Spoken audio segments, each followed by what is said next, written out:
Hello everyone, welcome to market investment. मैं हूं राहुल गुप्ता। स्वागत करूंगा आप सभी का हमारे चैनल मार्केट इन्वेस्टमेंट में। दोस्तों, आज हम बात करेंगे गोल्ड के बारे में, आज हम बात करेंगे सिल्वर के बारे में।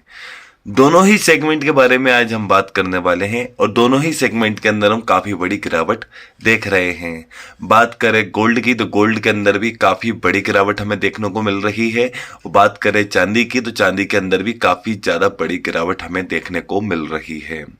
कहाँ 76,000, 77,000, 75,000 यानी 75,000, 77,000 की रेंज पे सस्टेन करने वाली सिल्वर आज हमें 70,000 के भी अंदर जाती हुई नजर आ रही है। एंड अगर हम गोल्ड की बात करें, जो 60,000 रुपये कीमत पे जो गोल्ड लगातार बरकरार था, सस्टेन कर रहा था, आज वो गोल्ड हमें आज 58,800 रुपये की रेंज के आसपास सस्टेन करता हुआ नजर आ रहा है। तो भाई दोनों ही सेगमेंट के अंदर इतनी ज़्यादा गिरावट आने के कारण क्या है और इतनी ज़्यादा गिरावट आने के बाद अब दोनों ही सेगमेंट के अंदर क्या होने वाला है? क्या यह गिरावट लगातार जारी रहेगी या इसके अंदर थोड़ी सी रिकवरी हमें देखने को मिलेगी? यह गिरावट सोने और चांदी के भाव को कहां तक लेकर जा सकती है? एक्सपर्ट गोल्ड को लेकर अपनी क्या राय दे रहे हैं, इन सब चीजों के बारे में भी हम बात करने वाले हैं। तो दोस्तों, सबसे पहले तो हम गिरावट के कारण को जानेंगे कि भाई दोनों ही सेगमेंट के अंदर गिरावट क्यों निकल कर आ रही है। देखिए दोस्तों, गोल्ड के अंदर गिरावट आने का जो सबसे बड़ा कारण है वो डॉलर इंडेक्स के अंदर तेजी है। डॉलर इंडेक्स के अंदर लगातार ऐसी तेजी हमें देखने को मिल रही है, ऐसी तेजी देखने को मिल रही है जो 100 रुपए के निचले स्तर पर डॉलर इंडेक्स आ गया था, आज हमें 103 रुपए के भी ऊपर दिखाई दे रहा है। 100 रुपए के निचले स्तर पर जो डॉलर इंडेक्स आ गया था वो आज हमें 103 रुपए के भी ऊपर सस्टेन करता हुआ नजर आ रहा है। तो भाई डॉलर इंडेक्स के अंदर तेजी निकल कर आ रही है तो गोल्ड के अंदर गिरावट निकल कर आएगी, स्वाभाविक बात है। जैसा कि मैं आपको हर बार और कई बार बता चुका हूं कि दोनों ही सेगमेंट एक दूसरे से बिल्कुल विपरीत चलते हैं, अपोजिट चलते हैं। डॉलर इंडेक्स के अंदर तेजी निकल कर आएगी तो आपको गोल्ड के अंदर गिरावट देखने को मिलेगी और गोल्ड के अंदर तेजी देखने को मिलेगी तो डॉलर इंडेक्स के अंदर कहीं ना कहीं गिरावट आती हुई नजर आएगी। दोनों ही सेगमेंट एक दूसरे से बिल्कुल विपरीत चलते हैं तो गोल्ड के अंदर लगातार गिरावट आई है तो उसका सबसे बड़ा कारण है डॉलर इंडेक्स के अंदर तेजी। अब डॉलर इंडेक्स के अंदर तेजी क्यों निकल कर आई है, थोड़ा इसे भी तो जान लीजिए। देखिए दोस्तों, लगातार अमेरिकी अर्थव्यवस्था महंगाई दर को कंट्रोल करने के लिए ब्याज दरों की वृद्धि कर रही थी। महंगाई दर को कंट्रोल करने के लिए ब्याज दरों की वृद्धि कर रही थी। जैसा कि आपने देखा कि यूक्रेन वार होने के बाद लगातार अमेरिका की जो मुद्रास्फीति थी 40 साल के हाई स्तर पे चली गई थी। महंगाई दर थी वो 40 साल के हाई पे चला गया था, इन्फ्लेशन रेट 40 साल के हाई पर चला गया था। तो महंगाई दर को कंट्रोल करने के लिए अमेरिकी अर्थव्यवस्था ने एकमात्र एक आसान रास्ता निकाला, ब्याज दरों का बढ़ाना। लगातार ब्याज दरों की वृद्धि होती गई जिससे मुद्रास्फीति के अंदर हमें कंट्रोल देखने को मिला। ब्याज दरों को बढ़ाया और महंगाई दर को घटाया। लेकिन ब्याज दरों को बढ़ाने से एक नेगेटिव इंपैक्ट हमें देखने को मिल रहा था और एक मतलब ब्याज दरों को जो बढ़ाया जा रहा था उसका इंपैक्ट कई जगह देखने को मिल रहा था। जैसे कि हम बात करें, जैसे जैसे ब्याज दरें बढ़ती जा रही थी वैसे वैसे डॉलर इंडेक्स बढ़ता जा रहा था, अमेरिकी करेंसी मजबूत होती जा रही थी। हम देख रहे थे कि भाई ब्याज दरें बढ़ती जा रही हैं और डॉलर इंडेक्स बढ़ता जा रहा है। 20 साल के हाई स्तर पर हमें डॉलर इंडेक्स देखने को मिला। मतलब 95, 92, 96 पे सस्टेन करने वाला डॉलर इंडेक्स ने 114, 115 रुपए की हाई लेवल को भी टच किया। तो भाई जैसे जैसे ब्याज दरों को बढ़ाया गया वैसे वैसे हमने डॉलर इंडेक्स के अंदर भी तेजी देखने को मिली।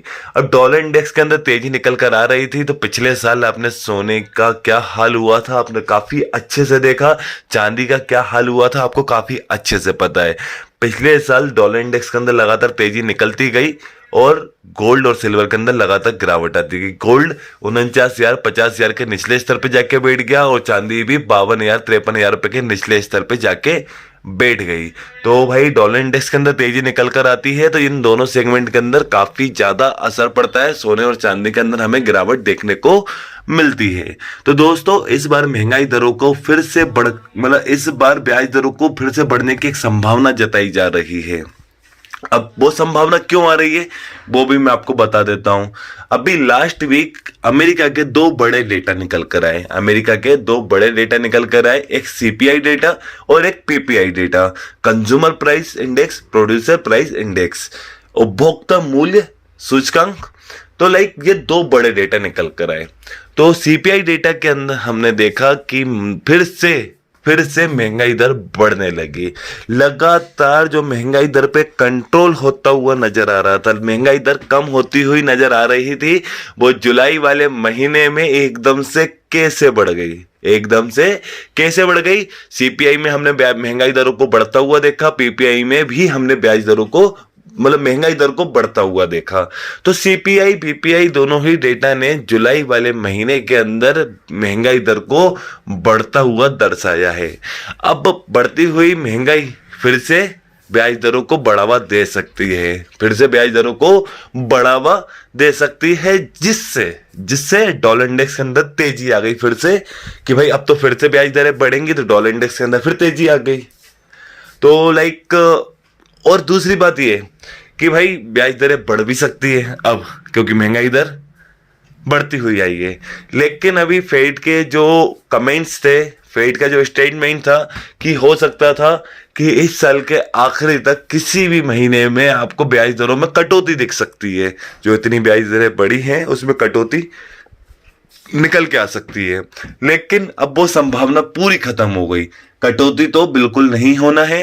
हो सकता है एक आध तेजी और मिल जाए, ब्याज दरों में एक आध बढ़ोतरी और मिल जाए, जिससे डॉलर इंडेक्स के अंदर बहुत तेजी है, बहुत ज्यादा तेजी है, जिससे गोल्ड के अंदर काफी बड़ी गिरावट हमें देखने को मिल रही है। कॉमिक्स बाजारों में देखें तो 2010 डॉलर के हाई स्तर से गोल्ड ने गिरना चालू करा है, तो आज 1935 डॉलर पे आ गया है।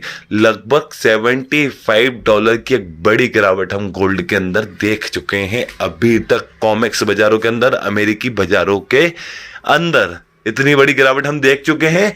2010-11 डॉलर से गिरावट चालू हुई है, तो ये 1935 डॉलर तक आ चुकी है। 75 डॉलर की एक बड़ी गिरावट, यानी भारतीय बाजारों की ये गिरावट होती है लगभग 1.5 से 2,000 अंक जितनी बड़ी गिरावट। ठीक है, लेकिन भारतीय बाजारों के अंदर आपको इतनी बड़ी गिरावट क्यों नहीं देखने को मिली, उसका भी एक कारण है कि आईएनआर, जो हमारी इंडियन करेंसी डॉलर के अकॉर्डिंग जो चलती है, आईएनआर वो काफी ज्यादा कमजोर नजर आ रहा है, जिससे आपको गोल्ड के अंदर एक मजबूती नजर आ रही है। भारतीय बाजारों के अंदर गोल्ड नहीं गिर रहा है। अभी मैं आपको बताना चाहूंगा कि जिस हिसाब से अमेरिकी बाजारों के अंदर गोल्ड गिरा हुआ है, उस हिसाब से भारतीय बाजारों में गोल्ड के भाव 58,000 ऑलरेडी आ चुके हैं। लेकिन थैंक्स फॉर आईएनआर कि आईएनआर की कमजोरी ने गोल्ड को अभी भी संभाल के रखा हुआ है, और चांदी के भाव को भी कहीं ना कहीं संभाल के रखा हुआ है, क्योंकि गोल्ड के भाव में जितनी गिरावट आ चुकी है, चांदी के भाव में जितनी गिरावट आ चुकी है, उस हिसाब से गोल्ड के भाव आज 58,000 और चांदी के भाव लगभग 68,000 या 69,000 के आसपास होना चाहिए। लेकिन आईएनआर की कमजोरी ने, करेंसी की कमजोरी ने गोल्ड और सिल्वर के भाव को थोड़ा सा संभाल के रखा हुआ है। तो दोस्तों, लगातार अगर ऐसे ही डेटा खराब निकल कर आएंगे तो आपको और ज्यादा कमजोरी देखने को मिलेगी, और ज्यादा कमजोरी देखने को मिलेगी।